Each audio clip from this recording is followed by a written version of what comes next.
विकास के बारे में। तो देखिए, विकास की परिभाषा पढ़ने से पहले हमें यह समझना आवश्यक है कि आखिर विकास होता क्या है। जब हम बात करते हैं कि एक इंसान का विकास कैसे होता है, तो पहली बात हमारे दिमाग में ये आती है कि किसी इंसान का वज़न बढ़ना या फिर हाइट होना, वो उसकी विकास यानी कि डेवलपमेंट होती है। पर ऐसा नहीं होता है। जब हम विकास की बात करते हैं तो उसके अंदर बहुत सारे पक्ष आते हैं। जैसे कि अगर मैं कहूँ कि किसी इंसान की गुणात्मक परिवर्तनों का नाम है, यानी कि अगर किसी इंसान के गुणों में वृद्धि हो रही है। अब ये गुण किस किस प्रकार के हो सकते हैं? ये सामाजिक हो सकते हैं, ये नैतिक हो सकते हैं, जिसके कारण वो क्या करेगा, वो इंसान या फिर बच्चा नई नई चीज़ों को सीखता है।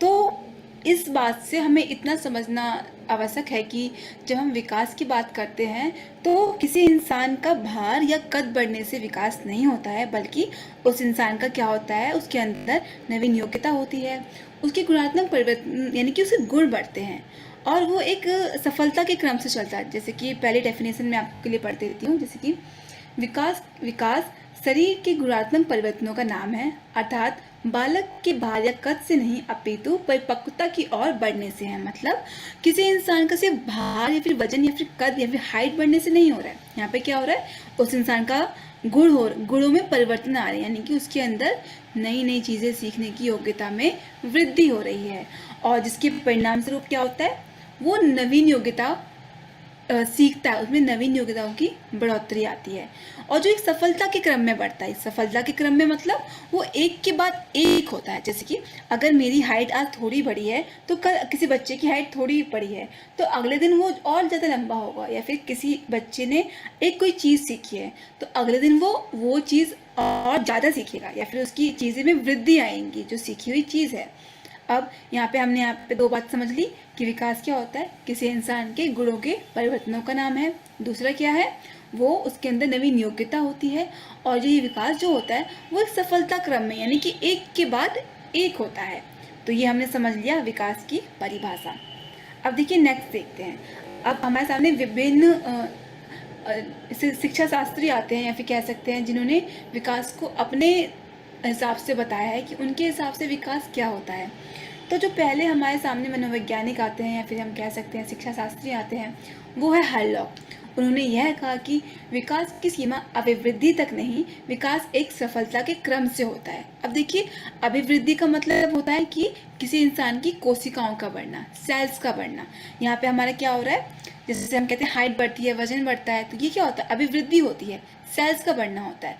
तो हर लोग ये कहते हैं कि विकास को हम ये नहीं कह सकते कि किसी इंसान की अभिवृद्धि में मतलब उसकी कोशिकाओं में बढ़ना हो रहा है, बल्कि विकास एक सफलता के क्रम से चलता है जो बालक को परिपक्वता मतलब जब वो चीज़ों को समझने लगता है, उसके अंदर ठहराव आ जाता है, या फिर उसके अंदर चीज़ों को समझने की योग्यता में परिवर्तन आता है ना। और अंततः पूर्ण अवस्था के लक्ष्य की ओर परिवर्तनों का प्रगतिशील क्रम है। यानी कि अब यहाँ पे क्या हो रहा है, पूर्ण अवस्था। पूर्ण अवस्था एक अवधि है जो हमारे 25 से लेकर 40 वर्ष तक होती है, जहाँ पे बच्चा क्या हो करता है, किशोर अवस्था के बाद की अवधि होती है।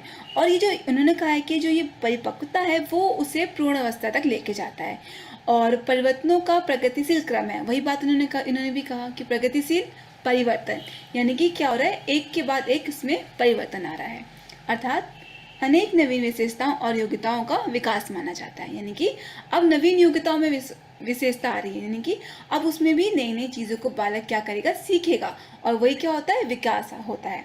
तो उनके हिसाब से इन्होंने 3 मेन पॉइंट हमें बता दिए हैं। पहला अभिवृद्धि, दूसरा कि विकास क्रम से चलता है, विकास क्रम के आधार पर होता है, यानी कि एक के बाद एक होता है। तीसरा होता है पूर्ण अवस्था, यानी कि विकास कब तक होता है, पूर्ण अवस्था तक। अब यहाँ पर हमें यहाँ पे एक नकारात्मक या फिर नेगेटिव चीज़ देखने को मिलती है, वो है पूर्ण अवस्था तक।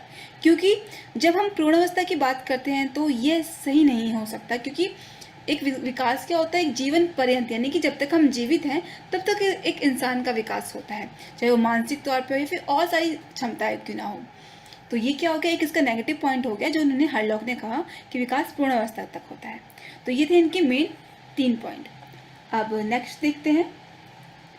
अब नेक्स्ट हमारे सामने है मुनरो ने के हिसाब से है कि विकास एक परिवर्तन की एक श्रृंखला है। यानी कि विकास से क्या होता है कि इंसान में एक के बाद एक परिवर्तन आता है जो गर्भ अवस्था से लेकर गुजरता है उसे विकास कहते हैं। यानी कि उन्होंने क्या कहा कि यहाँ से लेके गर्भावस्था से लेकर किशोरावस्था तक होता है, ठीक है, या फिर और क्रम से चलता है, यानी कि एक के बाद एक होता है। जैसे कि आज एक बच्चे ने एक शब्द बोलना सीखा है तो कल वो 2 शब्द सीखेगा और परसों और ज़्यादा।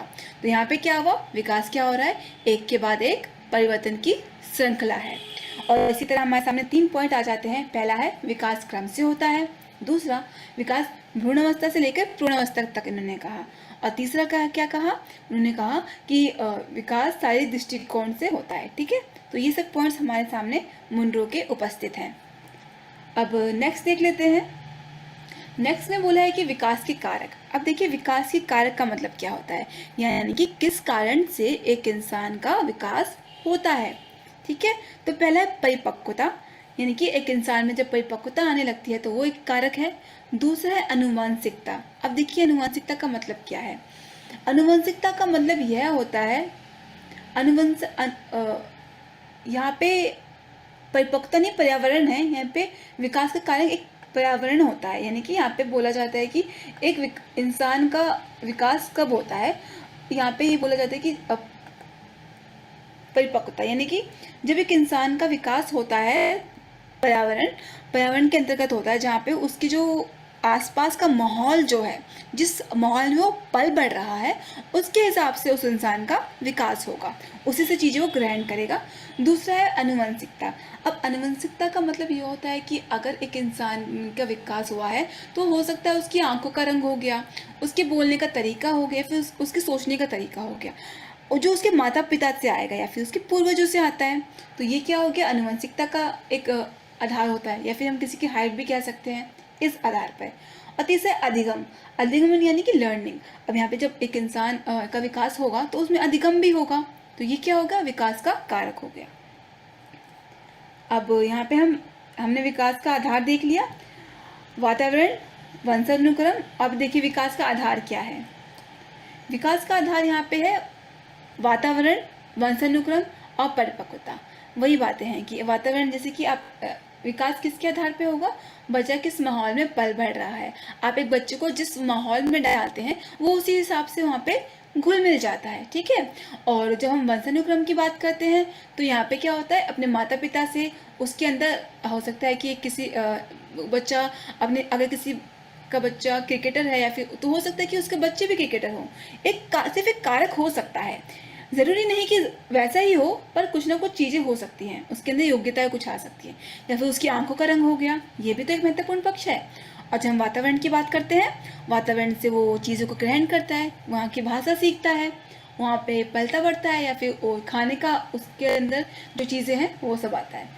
अब थर्ड है परिपक्वता, यानी कि उसके अंदर जब मैच्योरिटी आती है, और वो कैसा होता है, जैविक होता है, मानसिक होता है, वातावरण होता है, यानी कि तीनों पक्ष। जैविक यानी कि वो किस इन्वायरमेंट में ढला हुआ है, मानसिक उसके विकास का आधार एक मानसिक तौर पर भी होगा, और वातावरण भी इस पर एक महत्वपूर्ण पक्ष निभाता है।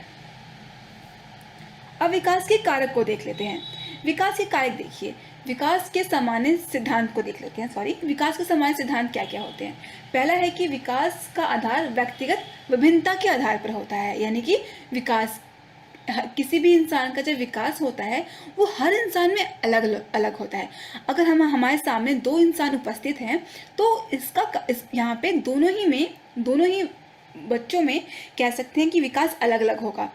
जैसे कि मैं कह सकती हूँ कि अगर एक जो बच्चा है वो बहुत तेज गति से सीखता है और दूसरा कम गति से सीखता है, तो ये क्या हो गई, उनमें व्यक्तिगत विभिन्नता हो गई।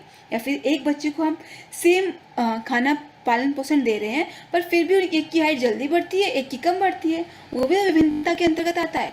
उसके नैतिक पक्ष हो गए, उसके मानसिक पक्ष हो गए, ये सब किस वजह से होता है, व्यक्तिगत विभिन्नता के आधार पर होता है, और जिसके कारण विकास की गति प्रभावित होती है, ठीक है। तो ये हो गया।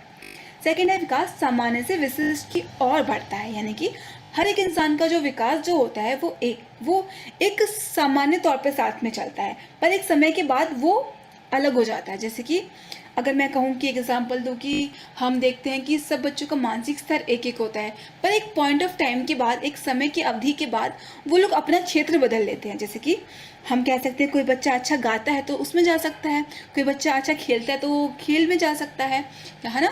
तो इसी तरह से हर किसका इंसान सामान्य से विशिष्ट की तरफ होता है। सबका विकास एक सामान्य तौर पर होता तो है, पर एक टाइम के बाद वो क्या होगा, अलग हो जाएगा। तो ये क्या हो गया, सामान्य से विशिष्ट की ओर बढ़ना। अब नेक्स्ट देखिए, नेक्स्ट में बोला है कि विकास क्रम से चलता है, यानी कि हर एक इंसान का विकास जो होता है एक क्रम से चलता है। यानी कि अगर आज एक बच्चे ने चलना सीखा है तो वो कल दौड़ना सीखेगा। ऐसा तो नहीं होगा ना कि वो कल मतलब चलने लगेगा। और या फिर मैं कह सकती हूँ कि अगर एक बच्चे को पालन पोषण सही मिल रहा है तो वो चीज़ों को अच्छे तरीके से सीखेगा। या फिर हम कह सकते हैं कि उसकी वृद्धि में, शारीरिक वृद्धि में एक क्रम आएगा। आज वो थोड़ा बड़ा है, उसके बाद उसकी और हाइट बढ़ेगी। और देखिए एक और पॉइंट यहाँ पे हो जाता है कि विकास क्रम निहित तभी होता है जब उसको वातावरण सही दिशा में मिले। यानी कि जब उसको क्या होगा, वातावरण सेंस की हम कह सकते हैं कि उसे खान पीना सही मिले, वो किस माहौल में ढल रहा है, उसके नैतिक विकास के लिए भी अच्छा है, उसके मानसिक विकास के लिए भी निर्भर करता है। तो इसके लिए क्या ज़रूरी है, एक बच्चे का और उसके वातावरण को सही दिशा में मिलना। तो ये हो गया हमारे विकास के सामान्य सिद्धांत। अब हम इसके आगे विकास की अवस्थाओं को पढ़ेंगे। अब देखिए विकास की अवस्थाएं हमारे सामने अलग अलग सिद्धांतवादियों ने अलग अलग माना है। सैले ने विकास को शैशवावस्था, बाल्यावस्था और किशोरावस्था में ढाला है, जो 0 से 5, 5 से 12 और 12 से 18 है। तो आपको इसको सिर्फ लर्न करने की ज़रूरत है, इसमें हमें इतना कुछ समझना नहीं है। बाल्या शैशवावस्था क्या होती है, जब बच्चे का, छोटे से बच्चा बढ़ता है, और बाल्यावस्था 5 से 12 जहाँ पे वो चीज़ों को समझता है, और किशोरावस्था भी इसी तरीके से हमारे सामने आता है। अब नेक्स्ट देख लेते हैं। इसी तरह से कौल सैनिक ने भी अवस्थाओं को बताया है, गर्भावस्था से लेकर जन्म तक, शैशवावस्था से लेकर आरंभिक शैशवावस्था, उत्तर शैशवावस्था, पूर्व बाल्यावस्था, मध्य बाल्यावस्था, उत्तर बाल्यावस्था और किशोरावस्था। अब नेक्स्ट देखते हैं। अब देखिए अध्ययन की दृष्टि से क्या होता है। अध्ययन की दृष्टि से भी शैशवावस्था, बाल्यावस्था और किशोरावस्था में इसको विभाजित किया गया है। अब मनोवैज्ञानिक दृष्टिकोण से यहाँ पे हमारे सामने भी सेम चीज़ आती है। इसे शैशवावस्था, बाल्यावस्था, किशोरावस्था और पूर्णावस्था में बांटा गया है, और इसकी अवधि इस प्रकार से है। अब नेक्स्ट देख लेते हैं। अब देखिए विकास के प्रकार। अब तक हमने पढ़ा कि विकास एक व्यक्तिगत किसी के इंसान के शारीरिक दृष्टिकोण का नहीं होता, बल्कि मानसिक, सामाजिक, नैतिक और संवेगात्मक, ये सब चीज़ें विकास होती है। तो अब हमें ये तो समझ में आ गया कि किसी इंसान का सिर्फ भार या कद बढ़ना विकास नहीं होता, बल्कि इसका एक बहुत बड़ा क्षेत्र है जिसे हमें पढ़ने की आवश्यकता है। जैसे विकास के प्रकार की बात कर लें, विकास हमारा शारीरिक रूप से शारीरिक विकास होता है, मानसिक विकास होता है, सामाजिक विकास होता है एक बालक का, नैतिक विकास होता है और संवेगात्मक विकास होता है। आइए देखते हैं। देखिए पहला क्या है, शारीरिक विकास।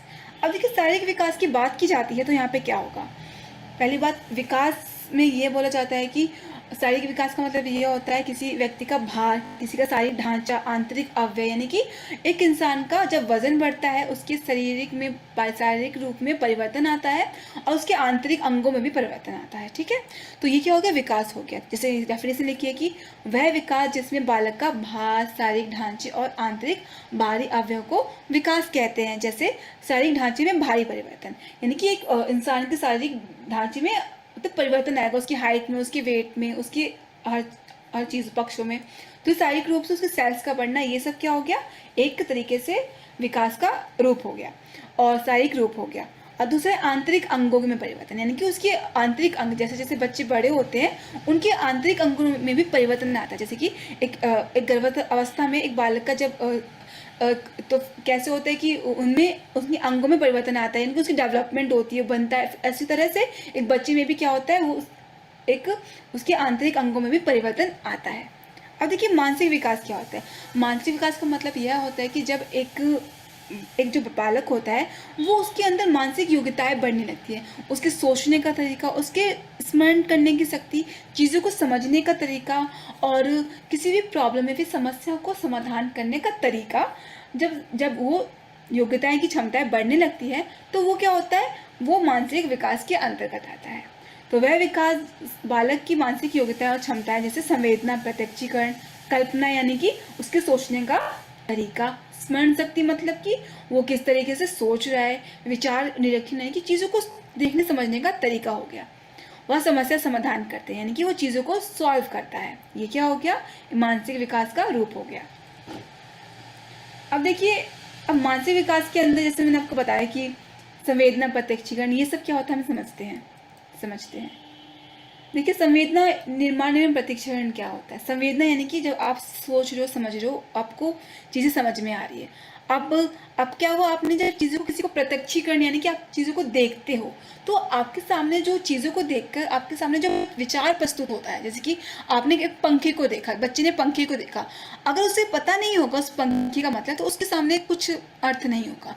पर धीरे धीरे जब उसकी मानसिक योग्यताएं क्या होंगी, बढ़ेंगी, तो तब क्या होगा, उसके ये प्रत्यक्षीकरण चीज़ों को देखकर समझने की योग्यता में वृद्धि होगी और ये वो छूकर भी पता कर सकता है। तो यानी कि जब एक इंसान का मानसिक विकास होता है तो ये सब चीज़ें उसमें विकास होता है।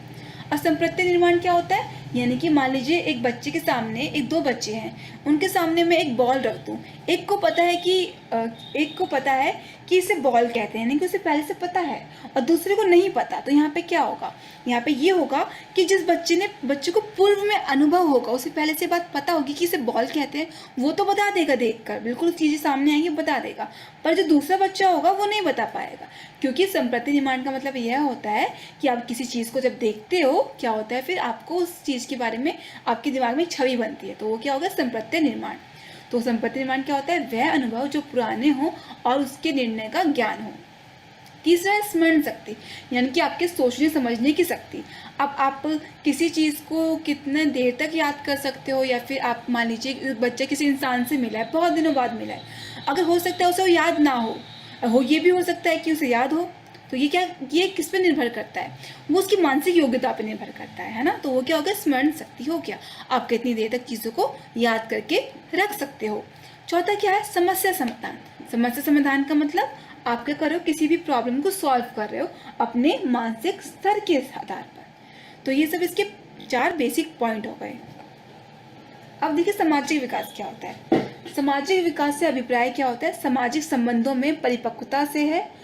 यानी कि सामाजिक विकास का ये मतलब यह होता है जब एक बालक अपने समाज में ढलता है, तो देखिए पहली चीज़ तो ये होगी वो जिस समाज में है उससे चीज़ें ग्रहण करेगा, और कहीं ना कहीं उसके अंदर जो समाज में चीज़ें व्याप्त हैं या फिर मौजूद हैं पहले से, उसमें उसे सीखेगा। जैसे कि प्रेम की बात होगी, सहानुभूति की बात होगी, परोपकार की बात होगी, ऐसे भावना को दर्शाएगा या फिर सीखेगा, और कहीं ना कहीं ये समाज के लिए भी अच्छा है। तो ये सामाजिक विकास क्या होता है, सामाजिक विकास से अभिप्राय है सामाजिक संबंधों में परिपक्वता, यानी कि जहाँ घुल मिल रहा है, और अर्थात वह प्रेम, सहानुभूति, परोपकार यानी कि जैसे भावनाओं को प्रदर्शित करता है जो भी समाज के सुधार के लिए है। ठीक है, तो ये हमारा सामाजिक विकास का अर्थ हो गया।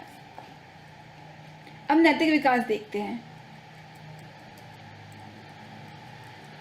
देखिए नैतिक विकास क्या होता है, वह विकास जिसमें समाज भली भांति सहयोग देकर मनुष्य जीवन जीने की आचरण। यानी कि देखिए नैतिक विकास का मतलब यह होता है जब एक बालक अपने समाज से मिलता है, ठीक है, तो उसको अब क्या होगा, उसे उसके अंदर जीने का तरीका, यानी कि उसे क्या सही है क्या गलत है, इस बात का जो सोचने की चीज़ें हैं वो कौन कराएगा, समाज कराएगा। तो ये क्या हुआ, जब वह विकास जिसमें समाज का भली भांति सहयोग देता है और मनुष्य को, एक इंसान को जीवन जीने के तरीकों को, रहन सहन जैसे विषयों के बारे में सिखाता है, तो ये क्या हो गया, नैतिक विकास हो गया। उसके बाद है मनुष्य के नैतिक स्तर का अर्थ होता है उसका पालन पोषण और वातावरण, जिसमें देखिए यही बात है कि आप किस बच्चे को जिस तरीके से सिखाते हैं ना, अच्छा या बुरा, वो उसी में ढल जाएगा। अगर आप उसे अच्छी बातें सिखाएंगे तो अच्छा सीखेगा, बुरी बातें सिखाएंगे तो बुरा सीखेगा। तो यही बात बोलिए कि मनुष्य के नैतिक स्तर का अर्थ होता है, क्या होता है कि उसका पालन पोषण, उसका वातावरण नहीं कि किस माहौल में ढला हुआ है जिसमें उसके गुणों को पोषित किया जाता है, चाहे वो गुण हो या अवगुण। ठीक है, तो ये हम सामाजिक विकास को समझ गए हैं। अब संवेगात्मक विकास देखिए। संवेगात्मक विकास से होता है कि संवेगों से तात्पर्य है आत्मनिष्ठ भावों की उत्पत्ति, यानी कि आपके जो सोचने का समझने का तरीका है, अब उससे क्या हो रहा है, आपकी उत्तेजना पैदा हो रही है, यानी कि आप चीज़ों को सोच समझ रहे हैं, और उससे क्या हो रहा है, आप वह भी खास व्यवहारों, देखिए जब आपके संवेग यानी कि इमोशंस, आप किसी चीज़ के बारे में सोचते हैं, समझते हैं, उससे क्या होता है कि आपके आंतरिक रूप से परिवर्तन भी आता है। जैसे कि मान लीजिए आप गुस्सा हो गए हैं तो आपका चेहरा लाल हो जाता है, या फिर कह सकते हैं आपकी हृदय की गति बढ़ जाती है। तो ये क्या होता है, ये संवेगात्मक विकास होता है कि इमोशंस होते हैं जो आपके अलग अलग सिचुएशंस में आपको अलग अलग परिस्थितियों में आपको आपके अंदर परिवर्तन लेके आते हैं। जैसे कि हृदय की गति में परिवर्तन हो गया, रक्त की गति में परिवर्तन, आपने किसी कुत्ते को देखा, आप डर गए, या फिर किसी चीज़ को देख के आप अंदर भय की भावना हो गई तो आप घबरा जाते हो, है ना, तो आपके अंदर तो ये क्या हो गया, रक्त के परिवर्तन में परिवर्तन आता है, सांस की गति में तेजी आती है, आप डर गए हो या फिर कुछ ऐसा कुछ हो, तो इसमें ये आपके सामने चेंजेस आते हैं। फिर अंततः स्थायी में परिवर्तन जो सुख और दुख दोनों भावों के लिए उत्पन्न करती है। अंततः मतलब एंड में इसके कारण क्या होता है, आपको सुख और दुख दोनों की भावना की मौजूदगी कह सकते हैं। तो इस तरह हमने ये सब पढ़ लिया। तो आज की क्लास के लिए बस हम इतने ही पढ़ेंगे। नेक्स्ट क्लास में हम इससे रिलेटेड और टॉपिक्स को कवर करेंगे।